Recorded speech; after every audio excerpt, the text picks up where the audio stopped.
Assalamualaikum warahmatullahi wabarakatuh. Waalaikumsalam warahmatullahi wabarakatuh. Ya, selamat sore teman-teman semua. Sore, Pak.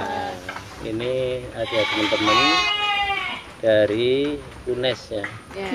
Ya, kebetulan ini UNES-nya dari perkumpulan atau organisasi mahasiswa yang di Tegal. Namanya apa ya? Format Forum Mahasiswa Tegal UNES. Oh, Format UNES ya. Format UNES Forum Mahasiswa Tegal dan UNES. UNES ya. Ya, pada sore hari ini kita akan ngobrol santai. Jadi bahwa sekarang ini anak-anak muda ini kan kecenderungannya lebih ke medsos ya. Iya kan. Berpikirnya terlalu jauh dengan IT atau teknologi yang sekarang ini lagi ramai. Apalagi perkembangan sekarang ini dengan IT ini adalah satunya AI ya. Nah, ternyata ada sisi lain dari kehidupan Indonesia ini, terutama di Tegal. Ini ada peternakan ova mbeva. Kalau peternakan ini susah memang ditiru, ya kan? Karena domba ini nggak bisa dipalsu. Iya. Orang udah belajar matematika sulit banget itu ya, dengan rumusnya yang begitu banyak gitu kan. Ternyata dia bisa dengan ilmu itu dia bisa dibuatkan rumusnya yang akhirnya muncullah komputer hitung dan sebagainya. Tapi kalau domba gini, ya kan, ini susah, harus real gitu kan. Nah, maka pada sore ini kita akan coba ngobrol santai seputar ternak ya, seputar ternak. Kebetulan ini kita di peternakan ova mbeva. Nah, ova mbeva ini bergerak di peternakan salah satunya ya. Ova mbeva ini peternakan domba yang usahanya ini adalah breeding. Breeding ini berarti dari awal ya, hamil, bunting, kemudian apa? Dicempe, kemudian pengemukan sampai nanti dijual dalam waktu yang cukup panjang. Memang berat juga di peternakan ini, modalnya cukup besar, maka ternaknya juga harus besar supaya omset di akhir ini setidaknya bisa menutup operasional yang sebelumnya. Memang ini langkah yang beresiko dan cukup berat, maka jarang menempuh jenis peternakan seperti ini. Kalau pengemukan mungkin 1 bulan, paling lama 3 bulan itu langsung selesai. Hasil atau tidak itu sudahlah itu. Tapi kalau breeding ini memang berat. Nah, mungkin kita akan coba ngobrolin dari pandangan teman-teman ini. Ini kan tidak ada hubungannya dengan ternak ya. Ada nggak yang fakultas atau peternakan, Pak? Jadi ternak ini seolah kayak hiburan aja ya. Padahal resikonya sangat besar kan. Iya, tapi ini anggap hiburan aja udah. Bahwa melihat kemudian ya untuk hobi, untuk apa ya, bukan untuk usaha kan. Dari sisi hobinya mungkin itu kan. Karena kalau dari sisi usaha tadi cukup berisiko dengan usaha breeding ini ya. Nah, mungkin ini saya minta tanggapan dari teman-teman nih. Maksudnya apa sih yang dipikiran teman-teman ini bahwa usaha ternak apa gitu. Untungnya gede, enaknya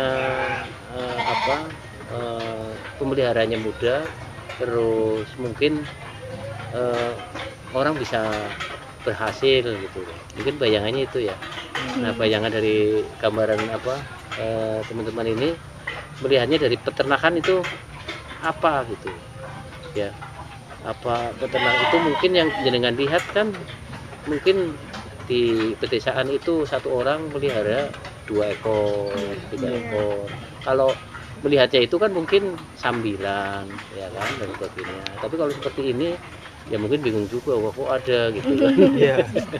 Karena yang bayangan teman-teman mungkin selama ini kan ternak domba terus seperti apa. Nah, ini kan wah nggak kebayang nih, ya gitu ya, mungkin nggak kebayang juga baru melihat terus oh ternyata ada juga yang seperti ini gitu kan. Nah sekarang saya coba minta nih yang mau menyampaikan bahwa ternak domba itu gimana. Sekarang saya tanya pendapatnya nih dari Mbak Dwi dulu nih. Dari saya melihat peternakan ini kayak kagum, kayak awalnya kok bisa ya Pak ada peternakan yang sebersih dan seterawat ini. Sebelumnya yang pernah saya lihat ya cuma yang di pekarangan rumah aja, dan terus itu kayak di tetangga saya ada yang peternak kambing kayak cuma beberapa biji doang, beberapa ekor kambing, terus itu kayak kotor dan bau banget tuh Pak, kayak ganggu di warga sekitar. Mungkin karena seperti yang tadi saya lihat Bapak ternyata punya resep rahasia buat bikin kandang kami ini bisa terawat dan bagus, iya nggak bau sama sekali, dan saya merasa kayak wah ada kagum banget saya Pak. Jadi akhirnya ya. Jadi pengen ya? Iya jadi pengen. Ya, apa saya nanti bikin peternakan aja ya Pak gitu. Ya, tapi bener Pak, tadi pas aku lihat juga oh sebersih ini ya, terus kayak nggak bau lah. Apalagi kan kalau misal kita di desa-desa ya Pak, paling kan ada satu gelintir lah kayak keluarga atau apa yang ternaknya itu kayak bener kata Mbak Dwi, beberapa ekor doang, terus beberapa ekor doang tapi kayak baunya itu menyengat banget, bahkan kayak mengganggu warga sekitar lah, bisa dibilang kayak gitu. Nah ini dengan skala besar, bisa dibilang besar banget lah ini Pak. Itu tidak ada bau sama sekali, ya bau ada cuma ya bisa diminimalisir lah dengan resep yang emang tadi. Terus suaranya nggak berisik ya? Iya. Kita tangganya punya 2 aja berisik banget, sampai 10 rumah kedengeran gitu ya. Terus pandangan anak muda nih Pak, tadi Bapak nanya pandangan anak muda. Gitu. Anak muda kan biasanya kayak beberapa anak muda, mungkin nggak semua anak muda sih, beberapa pasti mandang peternakan tuh kayak apa sih anak muda kok peternakan atau apa, itu kan pekerjaan orang tua, pekerjaan orang lama atau apa. Nah, padahal peternakan ini bisa dibilang kayak sektor strategis lah. Ini kan kayak apalagi ini udah gede, terus breeding tadi namanya Pak. Itu dari awal nyari apa bibit yang emang bagus, sambil melahirkan, menyusui, terus dijual. Itu kan bisa dibilang ada inilah tahap-tahap untuk dari awal sampai proses penjualan. Betul. Nah sekarang gini, dibalik sekarang, sebelum melihat ini kan karena sudah melihat ya, jadi akhirnya berbalik kan. Tadi memang sebenarnya sebelum melihat kita ngobrol dulu nih, jadi kan ngobrolnya di luar. Tapi karena kita sudah melihat jadi beda gitu kan bikinnya. Nah sekarang saya balik nih, sebelum melihat ini. Nah sekarang dari Mbak Rasya nih, coba Mbak Rasya, bayangan Mbak Rasya itu sebelum melihat ini bahwa ternak itu seperti apa, terutama ternak domba nih. Coba seperti apa? Kalau dari saya itu kebetulan kan kakek saya juga pernah ternak domba juga Pak, pernah ternak kerbau juga. Itu kayak ya kandangnya ala kadarnya aja, jadi bambu sama kayu gitu. Nah masa kalau misalnya beranak ya udah tinggal beranak aja, nggak ada kandang yang ini buat kawinnya, ini buat beranaknya, ini buat rawat anaknya, itu enggak, itu jadi satu semuanya, jadi satu di situ. Terus juga biasanya kalau yang di desa-desa itu kalau misalnya malam itu ada ini Pak, kayak daun dibakar gitu biar nggak ada nyamuk. Sebenarnya buang itu sampahnya sih. Iya, tapi aku tanya kenapa yang dibakar kayak gitu, katanya biar kambingnya itu nggak dinyamukin kayak gitu, nggak kena penyakit. Terus juga seperti yang kayak Dwi bilang tadi, baunya tuh menyebar banget. Itu megang gini aja ya Pak, itu udah bau banget tangannya. Kalau di sini kan bersih-bersih, rutin dicukurin gitu ya. Memang ini nyambung ya, maksudnya memang yang aslinya seperti itu. Iya. Itu udah kebayang kalau kemudian dibuatkan seperti ini, memang itu perlu planning ya, perlu perencanaan yang matang juga. Nanti bukan hanya pemeliharaan, karena sebenarnya setiap dari kita melangkah atau bekerja ini semua ada hitungannya, berarti kayak ada duitnya gitu. Iya. ya kan? Contoh membersihkan, mencari hijauan, kemudian sampai menjaga dan sebagainya, kemudian operasional itu kan semuanya duit. Nah pengeluaran itu apakah bisa ketutup dengan hasil ini, ya kan, seperti itu. Ya memang kalau belum melihat yang gede itu berpikirnya gini, kenapa mungkin ya sebelum melihat yang ini tidak ada peternak yang gede gitu kan. Iya kan. Nah maksudnya semua ini mungkin kan dari desa ya, ada yang full tidak pernah melihat di kandang ya. Kayaknya rata-rata yang mungkin pernah hidup di desa, pernah melihat, ya kan. Nah sekarang Mbak siapa? Fadila.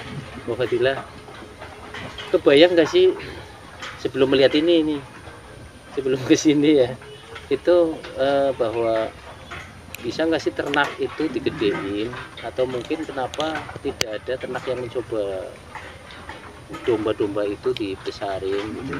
Karena yang selama ini kan di desa hanya satu, kemudian dia biarin aja begitu, kemudian berkembang gitu kan. Nah, menurut Mbak Fadila ini gimana ini kalau melihat fenomena yang sebelum melihat ini dari sisi bisnisnya? Sebelumnya kan di desa itu kan aku lihatnya yang kayak satu kandang doang, dan itu cuman ala kadarnya seperti Kak Rasya bilang, yang dari bambu gitu, dan makanannya juga yang kayak dari daun-daun biasa yang udah dihalusin gitu. Nah mungkin dari desa itu kurang tahu cara tadi ngelola buat jadi besar gitu.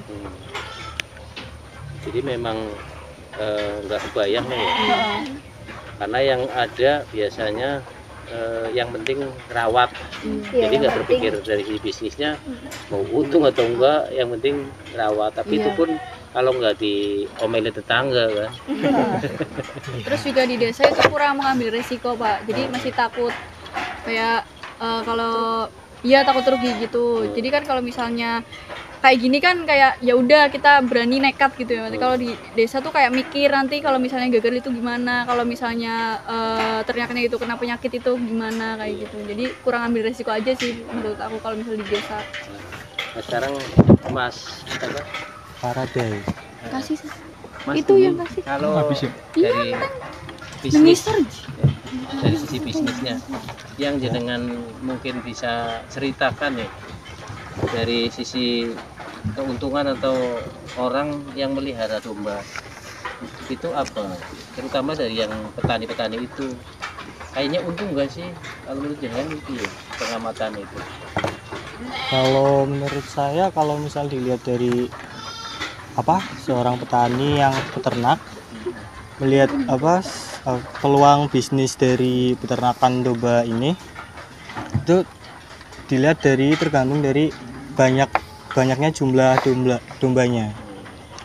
Kalau misal kita bisa ngerawat dan berkembang, mungkin keuntungan akan jauh lebih besar dan lebih banyak dari jumlah hewannya. Iya, ya memang kalau masyarakat sih saya yakin tidak berpikir untung lah. Tidak berpikir untung, Mikirnya ngerawat gitu Pak. pikirnya ngerawat tuh. Iya, masalah untung itu kayaknya nggak kepikiran deh, ya kan? Karena mungkin hadiah biasanya, atau dipercaya sama seseorang untuk melihara, iya kan? Atau karena sudah terlanjur dititipin atau sudah terlanjur buat kandang. Jadi akhirnya ya mau nggak mau harus dirawat. Ya kan? Sama sih Pak, saya juga bapak waktu itu ditawarin kambing, tapi saya kan tinggalnya di perumahan gitu ya Pak. Jadi kambingnya itu dititipin ke tempat yang jauh dari perumahan gitu Pak, dititipin gitu, jadi dirawat sama orang lain. Tapi untuk sampai sekarang ya itu cuma hanya bisa merawatnya aja, tapi nggak dikembangin. Iya. Ya jadi tuh masnya nih, Mas Usaki ya. Oke. Mas Usaki, kalau melihat ke depan ini pangsa atau dari peternak ini, menurut jenengan piye? Dari menurut saya sendiri ini dengan peternakan yang gini cakupannya luas juga ya Pak. Ini menurut saya sangat menguntungkan sih Pak. Apalagi kita memiliki modal yang udah dibilang lumayan banyak ya Pak. Ini bakal mendapatkan keuntungan yang gede juga Pak. Apalagi Berarti prospek kedepannya mungkin kan ya ada Iya. keuntungan. Sangat Ya, prospeknya bagus gitu ya. Seperti itu ya. Ya, masih ya teman-teman. Jadi gini saya tak kasih pandangan tentang peternak, ya kan. Kalau tadi ini kan dari pendapat, artinya memang gambaran ya. Apa sih yang yang dipikirkan tentang ternak ini. Jadi gini, peternak ini tidak cukup dengan modal. Memang harus memiliki pengalaman. Pengalaman beternak ini beda-beda ya. Mungkin jenis ternak ini kan ada banyak. Jadi kalau ternaknya misalnya ayam, ya sudah berkembang terus tadi ayam atau itu unggas. Sapi berkembanglah terus di sapi. Domba coba fokus di domba. Jadi jangan melihat kita menguasai di unggas, wah domba kayaknya bagus pindah. Wah udah lu bubar. Yang pertama memang ada apa ya? Senang dulu dengan karena ini kan hewan peliharaan ya yang bisa dikembangkan jadi ternak banyak gitu ya. Yang pertama memang harus senang itu dulu. Jadi dari senang itu mungkin dikembangkan dari pengalaman. Nah, pengalaman ini kan memang tidak harus di bidangnya. Jadi nanti akan ngalami ketika bidangnya kuliah mungkin apa pindah ke apa gitu kan bisa saja, ya kan. Saya sarjana teknik tapi jadi sosial gitu kan, jadi politisi kan, gitu. Kan aneh gitu. Nah ini kembali ke ternak kan sebenarnya bisa di manajemen, tapi tadi yang penting pengalaman. Nah setelah pengalaman ini sudah menjadi modal, jadi akhirnya mulai menganalisa. Kalau beternak domba ini faktornya banyak, karena domba dan kambing itu beda. Kalau kambing itu rasnya apa jenis ininya beda, karakternya. Kalau domba karakternya beda, makanya menentukan domba atau kambing ini memang harus sesuai dengan pengalaman itu. Jadi kalau pengalamannya domba ya usahakan biar di domba fokus, kalau mau di kambing fokus di kambing, karena kalau pengalaman di kambing nanti ke domba dia bahaya. Ya bukan bahaya sih tapi beresiko gitu ya. Apalagi misalnya pengalaman di sapi atau di unggas pengen coba kambing domba ya agak resiko. Jadi memang makanya kalau di sini kan suka ada kerja praktek tuh anak-anak yang jurusan peternakan, ya kan. Tapi kalau ini kan nggak bisa di sini karena bukan bidang. Iya, bukan bidangnya. Tapi kebetulan main malah jadi pengen peternak lagi kan. Iya. Lulusinnya jadi ternak. Ini pulang minta domba lagi. Yang Tapi kecil boleh ngomong-ngomong Pak. beternak Pak, Lucu. ini kan Bapak kan salah satu dibilang bisa pemilik inilah Pak. Kalau misal kita anak muda nih Pak, anak muda pengen nyoba mencoba beternak kayak gini itu apa ya? Dari Bapak ada nggak kayak masukan buat anak muda yang mau memulai beternak kayak Ova Farm Bay? Iya, pentingnya itu. Jadi sekarang ini kan tadi yang saya di awal cenderungannya anak muda ini ke pengaruh dalam IT ya, Iya. pengaruh medsos ini luar biasa. Jadi banyak hal seperti ini tapi tidak dicoba angkat gitu ya. Jadi anak muda mestinya bisa melihat peluang, apapun peluang itu ya memang harus ditekuni ya. Karena kalau tidak mulai dari apa menekuni itu nggak akan pernah ketemu. Nah, sedangkan info terkait dengan apapun pasti kan tidak kita duga gitu kan. Nah, Anda kan nggak nyangka kalau hari ini kemudian main, kemudian bisa ngobrol gitu. Tadinya kan mau ngapain gitu, tahu-tahu ketemu, kemudian coba yuk lihat, ya kan. Karena akhirnya kemudian kita coba ngobrol. Ya. Nah, memang anak muda ini jangan selalu coba melihat ke luar atau ke medsos atau ke HP terus gitu ya. Tapi yang ada di lingkungan kita itu potensi yang bisa dijadikan usaha. Ini kalau memungkinkan itu sebenarnya bisa dijadikan apa ya, analisanya bisnis. Tapi memang ternak ini identiknya memang harus ada potensi di alam ya. Potensinya ini harus dilihat juga. Misalnya di sini ini pas potensinya untuk ternak ini. Tapi kalau di kota misalnya bingung juga kan. Iya kan? Tempatnya gimana, nanti gimana, karena kan ini hanya tempatnya. Nah pakannya ini kita punya bank pakan, ada di sebelahnya itu 2 hektar kita kembangkan, ya kan. Makanya lihat pakan itu banyak banget gitu. Coba nyari segitu bisa nggak sehari? Itu bisa 10 orang bisa nyari segitu kan. Karena kita punya bank pakan, 2 orang udah bisa untuk kambing yang 500 ini. Ya, jadi pertama untuk orang muda memang harus belajar dalam setiap melihat kondisi yang realnya, yang real, mungkin lingkungannya apa, dan jangan memang terlalu ambisi dengan keilmuannya. Ya barangkali menekuni salah satunya itu mungkin barangkali peternak, walaupun ini menyimpang juga ya, nanti ini alirannya sesat lagi. Enggak. jadi virus lagi. Orang bidangnya apa jadi suruh ternak. Lulus ternak. Kacau lah. Bukan itu ya, maksudnya ini bagian ini aja. Bagian dari usaha lah. Bagian dari salah satu usaha. Kalau melihat seperti ini ya mungkin orang semua pengen. Iya. Bayangkan dong, tempatnya kayak hotel, ya kan? Iya. Melihatnya ini kan semua ada fungsinya. Kenapa kita pakai jaring ini kan kayak bayi di dalam nggak akan ada nyamuk kan? Iya. Ya. Malam bisa tidur orang di situ. Jadi kayak rumah, kayak hotel gitu kan? Gak ada suara apa-apa kan? Itu tandanya apa? Kenyang Pak. Nyaman. Oh nyaman. Iya kan?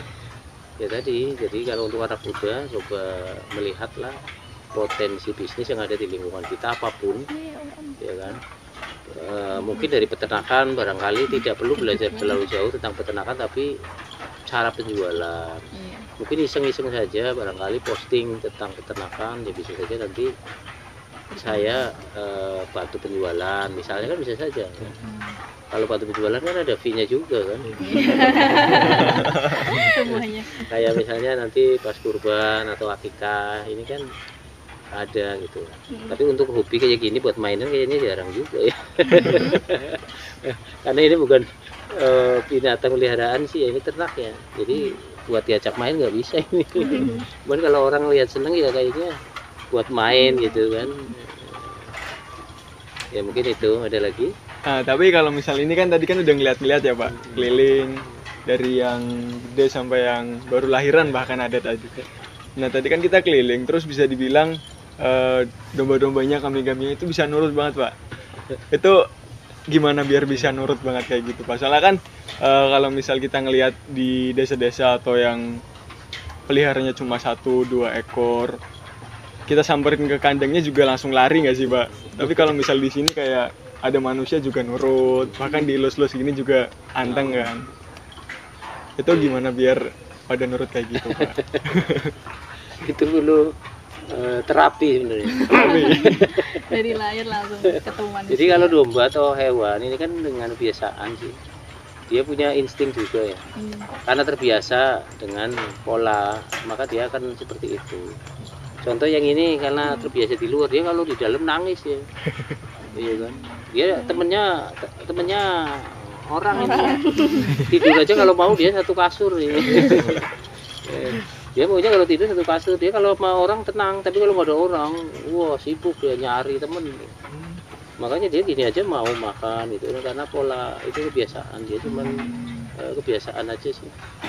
Cara misalnya memberi makan, jamnya kan jam tertentu, makanya pada saat jam itu dia akan berisik. Kemudian ada suara itu sedang apa, itu tanda gitu. Karena ada gilingan yang bunyi, oh itu sudah tanda-tanda nih mau makan gitu.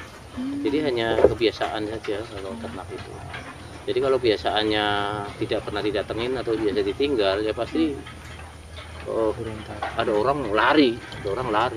Tapi kalau kebiasaan dia cara memberi makannya, ada pendekatan, ya biasanya nurut. Itu soal kebiasaan sih. Cara aja yang biasa diternak itu.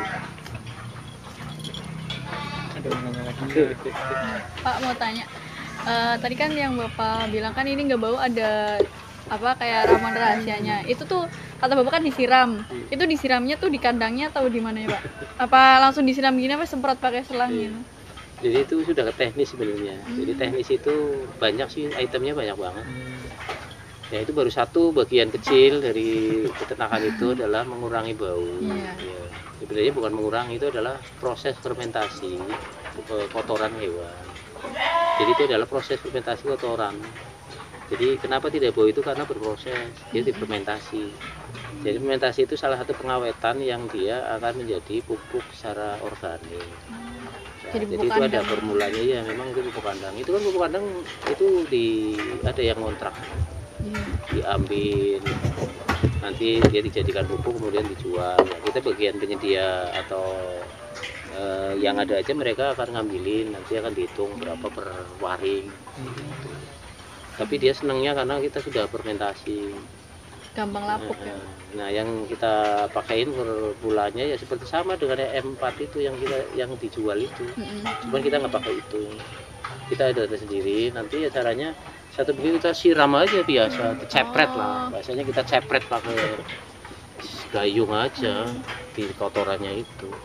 Seminggu paling banyak 2 kali. Kalau lupa ya kadang sekali. Yang penting seminggu minimal sekali. Itu sudah ke teknis sih. Kalau ke teknis memang cukup banyak. Dapur ya Pak? Dapur. Banyak. Yang penting lihat, kemudian oh ternyata ada ya peternak yang mengembangkan seperti ini. Ya mungkin secara bisnis, oh ini mungkin ada ya keuntungan dan seterusnya gitu kan. Memang detailnya cukup lumayan. Artinya analisa ini memang harus kuat. Intinya kalau breeding itu modalnya panjang, karena dia harus 6 bulan baru akan kelihatan. Kemudian harus jumlahnya dengan besar. Kalau jumlahnya 100-200 nggak bisa. Mini 500 target saya sih harusnya 1000. Memang harus itu baru ada cukup operasionalnya, karena ini jangka panjang. Ya memang itu udah menjadi analisa bisnis lah, lumayan. Jadi ke depan saya ini lagi target tahun ini mudah-mudahan tembus ke 1000. Karena nanti bulan Agustus saya akan kembangkan ini jadi 3 kali lagi sampai ke sana full. Jadi nanti barangkali ada kesempatan kapan-kapan ke sini mungkin sudah jadi Sudah makin berkembang. dan mudah-mudahan ini di Tegal ya bisa menjadi satu alternatif atau terobosan atau mungkin penyedia. Karena Tegal ini menjamur sate dengan begitu banyaknya, tapi dombanya ini bukan dari Tegal, dombanya itu dari luar. Karena di sini hanya pengemukan, beli jempe kita kemukan jual, beli jempe kemukan jual. Yang aslinya sini nggak pernah melahirkan, karena belum usianya udah dipotong. Patibul. Tipu dan seterusnya. Ya itu bagian dari proses ya. Jadi sebagai mungkin ini sosialisasi apa ya, termasuk ya melihat sisi peternak di OVA ya. Belajar. Mudah-mudahan jadi ada manfaatnya.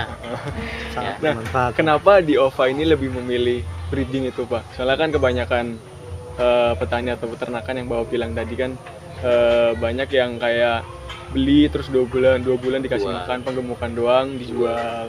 Nah kenapa OVA lebih memilih kayak nyari bibit terus melahirkan Jadi menyusui kita kayak dari punya awal banget lah. konsep besar jangka panjang. Kita punya itu sebenarnya. Jadi pada saat nanti 2 tahun, setelah di 2 tahun kita tidak mau ambil dari bibit luar, dari bibit luar kandang ini. Maksudnya kita akan nanti semua dari sini. Jadi kayak misalnya di 2 tahun ini saya mungkin kerja bakti ya. Karena kita coba melahirkan sebanyak mungkin domba-domba pilihan, kita akan kembangkan sendiri. Jadi pada saatnya setelah 2 tahun rasnya itu akan ada ras ova. Keren, Pak. Iya kan? Karena kita berani itu harga full blood yang dorper. Iya. Dorper yang asli itu berapa harganya? 42 juta. Wih, Yang tadi gede ya. tadi, Pak. Iya. Yang dari apa? Amerika. Australia. Ya minimal kita F1 kami. Jadi itu sudah modal besar. Makanya di tahun 2 tahun ini kita lagi nabung besar. Harapannya nanti setelah itu kita tidak beli dari luar, tapi memang hasil semuanya kita dari dalam. Jadi memang ada jangka panjangnya, kerja baktinya 2 tahun mungkin, kerja keras, kerja bakti, anggaplah operasionalnya ini selesai untuk modal di situ. Baru setelah 2 tahun mungkin ada keuntungan yang karena semuanya dari sini. Jadi mencetak bibit unggul melalui OVA, kemudian setelah 2 tahun kita sudah berani keluar dengan nilai jual yang bersaing, harga-harga murah pun berani. Seperti itu. Ini sih itu ngikutin itu melu briefing ya. Terus ini Pak, tadi kan kita kan udah ngobrol banyak kayak enaknya lah, enaknya peternakan ini. Dan dibalik enaknya itu kan pasti ada tantangan lah, tantangan dari awal kenapa sampai bisa sebesar ini OVA itu pasti banyak tantangan. Nggak mungkin nggak kan Bapak, apalagi ini dimulai dari nol lah, bukan kayak penggemukan. Itu tantangan-tantangan yang dihadapi OVA Farm ini apa Pak? Jadi sih saya bukan cerita enaknya ya. Malah saya belum cerita enaknya ini karena keuntungannya belum terjadi analisanya kan. Memang tantangan beternak itu yang pertama tadi ya, harus berpengalaman dulu. Ya, pengalaman dulu ini, pengalaman paling enggak harus ada studi, ya, studi banding atau survei atau belajar. Ya. Nah, tanpa pengalaman itu ya bahaya lah. Nah, kemudian dengan pengalaman ini nanti yang kedua kita mulai potensi wilayah atau sumber daya alamnya ini harus sesuai ya, maksudnya strategis secara bisnis untuk peternakan. Kalau kita nggak punya tempat yang strategis untuk peternakannya jangan dipaksakan, karena kita jangka panjang misalnya baru 2 tahun kita bangun, nanti kemudian warga tidak senang atau nggak nyaman, wah kacau lagi nih. Jadi kita punya target misalnya untuk 20 tahun ke depan nih nggak ada masalah gitu kan. Ya walaupun teknisnya tadi bisa kita kendalikan dengan tidak bau, tapi kan tetap saja namanya beternak mungkin harus ada tempat tersendiri gitu. Kemudian tantangan lain ya mungkin dari bibit tadi. Bibit itu fatal, kalau kita salah bibit ya sudah out ya kan. Kemudian penyakit itu hal yang biasa karena memang resiko salah satu pendalamannya ya pasti akan melajari penyakit domba itu kan. Kemudian tantangan yang paling penting atau yang paling besar sebenarnya pakan itu paling besar. Pengeluaran kita itu ya total di pakan kan. Makanya itu harus menguasai bank pakan. Bank pakan kalau saya yang pakai adalah hijauan. Memang kecenderungannya orang ini kan banyak yang kemudian membuat bank pakan untuk dijual. Biasanya bank pakan ini kering ya. Kering-kering itu biasanya nyari kerjasama dengan pabrik. Buangan misalnya yang limbah apa aja lah. Sehingga dia punya bank pakan yang cukup besar. Itu salah satu kesempatan. Jadi tantangan kita ya sebenarnya paling berat kalau saya lihat di pakan. Kalau kita nggak bisa punya bank pakan, ya sudah nggak akan bisa. Ini yang ada di Joyoni itu, yang di drum itu kan semua pakan itu. Itu pakan namanya silase atau fermentasi. Jadi itu pakan yang dikeringkan. Jadi kita saat ini punya sudah ada 300 drum. Targetnya kita mau penuhin sampai 500. Jadi nanti pada saat 1000 kita nggak pusing. Iya kan. Jadi itu sama kayak roti kan, kering, makanan kering. Itu sampai setahun aja nggak masalah. Makanan kering, ya kan. Jadi nggak ada basinya, karena itu jenisnya silase. Jadi makan yang dikeringkan aja. Seperti itu. Ini ngobrol ini cukup panjang dan jadi kemana-mana ya artinya. Tapi apapun hasilnya ini pasti ada maksud dari kami untuk coba mengenalkan ya, atau sambil ya sedikit-sedikit belajar untuk tentang atau pengetahuan tentang ternak. Jadi ini juga apa ya, cerita walaupun mungkin banyak, tapi mungkin ada manfaatnya. Jadi untuk teman-teman semua, terima kasih sudah silaturahmi, sudah berkunjung. Jangan kapok. Ketawa di sini. Berkunjung kembali nanti Pak. Lebih banyak sambil. Ya, terima kasih. Matur nuwun dan semoga bermanfaat nih. Akhirul kalam, Allahul muwaffiq ila aqwamit thoriq. Wassalamualaikum warahmatullahi wabarakatuh. Waalaikumsalam warahmatullahi wabarakatuh.